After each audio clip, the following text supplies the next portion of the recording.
Machines के बारे में। ठीक है, इलेक्ट्रिकल मशीन के अंदर हम पहला पढ़ेंगे electromechanical energy conversion device. Electromechanical energy conversion device हो गए जैसे आपकी मोटर है और जैसे आपका इलेक्ट्रिक जनरेटर है। जनरेटर आपको पता है, जैसे बिजली बंद हो जाती है तो हम जनरेटर से सप्लाई ले सकते हैं हम। तो आज हम जनरेटर की बात करेंगे, इलेक्ट्रिकल जनरेटर। तो इलेक्ट्रिकल जनरेटर में मेन पार्ट्स क्या क्या है, एक तो होगी उसका मैग्नेटिक फील्ड। मैग्नेटिक फील्ड लेंगे हम पोल से, एन और एस पोल लगे होते हैं अगर परमानेंट मैग्नेट जनरेटर है। ठीक है, उसके बीच में वाइंडिंग होगी हमारी, ये वाइंडिंग है।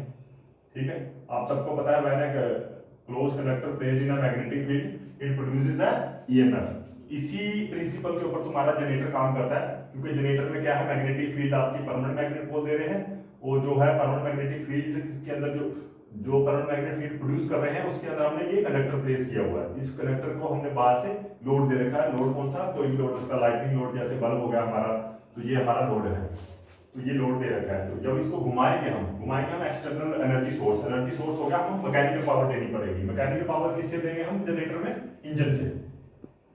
ठीक है ना, जैसे इंजन लगा होता है, डीजल इंजन सेट लगा होता है, उसके साथ में इलेक्ट्रिकल जनरेटर लगा होता है, उससे हम क्या करेंगे, मैकेनिकल पावर लेंगे। मैकेनिकल पावर हमें क्या करेगा, उसके वाइंडिंग को रोटेट करवाएगा, क्योंकि हमें पता है कि ईएमएफ का प्रोड्यूस होगा। ईएमएफ तब भी प्रोड्यूस होगा जब हमारा जो है उसके अंदर जो उसकी मैग्नेटिक लाइंस को हमारा कंडक्टर काटेगा, तभी हमारा एक वोल्टेज प्रोड्यूस होगा, ईएमएफ प्रोड्यूस होगा। ठीक है, तो इलेक्ट्रिक कंडक्टर हम इसको घुमा रहे हैं तो वो काट रहा है इलेक्ट्रिक मैग्नेटिक फील्ड को। तो मैग्नेटिक फील्ड को काटने के लिए हमें क्या, इंजन की पावर की जरूरत है। ठीक है, इंजन पावर कितनी है हमारी पड़ी, ओमेगा टी के करीब हमें इंजन पावर मिलेगी। ठीक है, तो एक मैकेनिकल डिवाइस जो है, कन्वर्जन डिवाइस लगा होगा, वो कौन सा है, इधर जनरेटर है, जनरेटर कपल्ड विद इंजन। ठीक है ना, तो ये आ गया हमारा जनरेटर, इलेक्ट्रोमैकेनिकल कन्वर्जन डिवाइस, इधर आ गया जनरेटर। तो मैकेनिकल पावर किससे ली, मैकेनिकल पावर ली हमने इंजन से।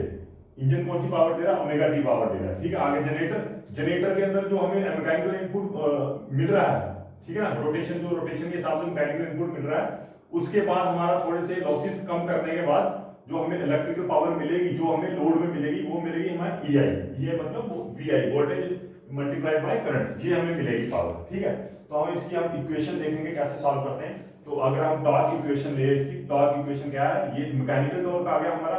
मैकेनिकल टॉर्क कहां से मिला हमें, इंजन से मिला। कहां से मिला, इंजन। ठीक है, डीजल इंजन लगा होता है, पेट्रोल इंजन जो भी है लगा होगा, उसके साथ में मिलेगा हमें electrical power available for energy conversion. मतलब इसके अंदर अब लॉसेस होंगे कुछ, ठीक है ना, तो उसके बाद इलेक्ट्रिकल पावर हमें जो मिलेगी कन्वर्जन के लिए, उसके बाद में हमें क्या है, एक और थोड़ी और पावर हमें यूज होगी, किसमें, फ्रिक्शन में यूज होगी, क्योंकि मैकेनिकल डिवाइस है, मैकेनिकल डिवाइस के अंदर फ्रिक्शन लॉसेस तो होंगे, तो ये फ्रिक्शन में भी हमारा थोड़ा सा टॉर्क यूज होगा। ठीक है, तो टॉर्क हमारा कितना आएगा, TF equal to TE plus TF आ गया हमारा। ठीक है, अगर हम इसको मल्टीप्लाई करते हैं ओमेगा के साथ, ओमेगा क्या है, रोटेशन।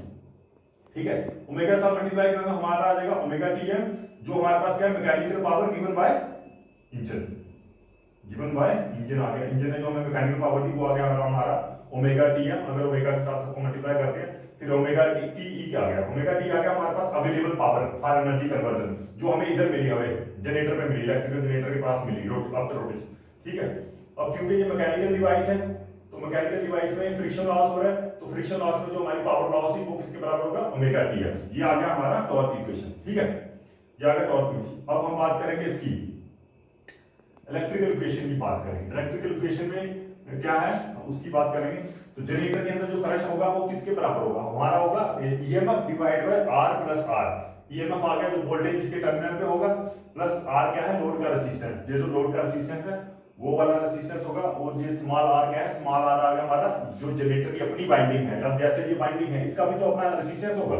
ठीक है, सुपर कंडक्टर तो है नहीं ये, तो इसका अपना रेजिस्टेंस है, वो आ गया हमारा छोटा r। ठीक है, तो बड़ा r आ गया हमारा लोड का रेजिस्टेंस, और ये आगे वोल्टेज जो हमें इधर मिलेगी। ठीक है, टर्मिनल्स पे वोल्टेज मिलेगी। अब अगर हम इसको E को इधर ही रहने दे, R प्लस स्मॉल r को इधर लेके आए, तो ये बनेगा हमारा E equal to IR plus I small r। ठीक है, अगर इनको हम मल्टीप्लाई करते हैं I के साथ, किसके साथ, मल्टीप्लाई बाय I के करते हैं, हमें बोथ साइड में मल्टीप्लाई करते हैं, तो वो बनेगा EI plus I square R plus I square small r, तो ये आ जाएगा हमारे पास। ठीक है, तो इसको अगर आप ध्यान से देखोगे, EI होता है VI। ठीक है ना, ये हमारी है पावर डेवलप्ड। पावर डेवलप्ड कहां, पावर डेवलप्ड जो हमारी जो टर्मिनल के आसपास मिली हमें। ठीक है, जो हमें लोड के आसपास मिलेगी पावर, वो किसके बराबर होगी, वो पावर बराबर होगी हमारी इलेक्ट्रिकल एनर्जी जो हमारे कन्वर्जन डिवाइस के पास है। ठीक है, प्लस जो इसकी अपनी वाइंडिंग के अंदर जो वाइंडिंग है, इस वाइंडिंग के अंदर जो तुम्हारा पावर लॉस हुई, जो मतलब कॉपर लॉस है, कॉपर लॉस किसके बराबर होता है? कॉपर लॉस होता है आई स्क्वायर आर, ठीक है।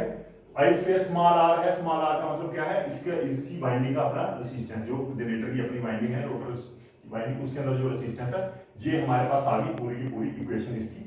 इलेक्ट्रिकल पावर किसके बराबर? Electrical power supply to load, load को जो सप्लाई होगी पावर, ठीक है, प्लस जो हमारे लॉस हो गया इसके अंदर, कॉपर लॉस हो गया इसकी अपनी बाइंडिंग के अंदर, ठीक है। तो लॉसेस को निकालने के बाद जो पावर मिलेगी हमें वो है। अब क्या करेंगे, एक पावर फ्लो डायग्राम के बारे में बोलते हैं। पावर फ्लो डायग्राम हमने यहां बनाई है। पावर फ्लो डायग्राम बनती है ऐसे हमारी, ठीक है। जी आ गया फाइनल आउटपुट। फाइनल आउटपुट हमें पहले हम इनपुट देखेंगे। इनपुट हमारा आ गया, ये इनपुट हमने क्या दिया इसको? ओमेगा टीएम दिया। क्या दिया? ओमेगा टीएम दिया। ओमेगा टीएम में से हमने निकाला आगे फ्रिक्शन लॉस निकाला। क्या निकाला? Frictional loss.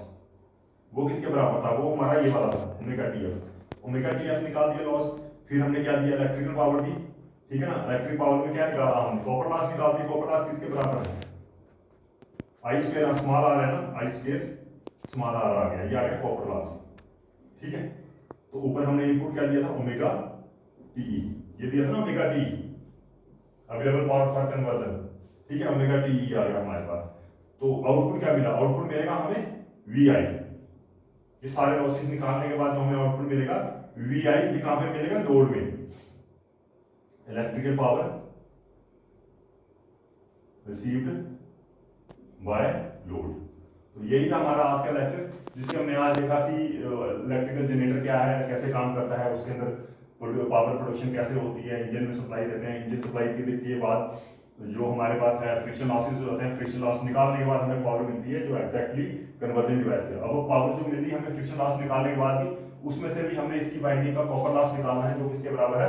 I square are के बराबर, ठीक है। तो इसके अंदर दो इक्वेशन है, एक टॉर्क की इक्वेशन है, फिर दूसरी इलेक्ट्रिकल इक्वेशन है, और तीसरी पावर फ्लो डायग्राम है। यही देखा हमने आज, ठीक है। और सबसे बड़ी बात इसमें क्या है कि जो हमारी ईएमएफ इसमें प्रोड्यूस होगी उसकी डायरेक्शन गिवन होती है हमारी फ्लेमिंग राइट हैंड रूल के हिसाब से, ठीक है ना। ईएमएफ जो गिवन होती है हमारी, प्रोड्यूस होती है इसके अंदर इलेक्ट्रिकल जनरेटर, वो गिवन आती है हमारी फ्लेमिंग राइट हैंड रूल के हिसाब से।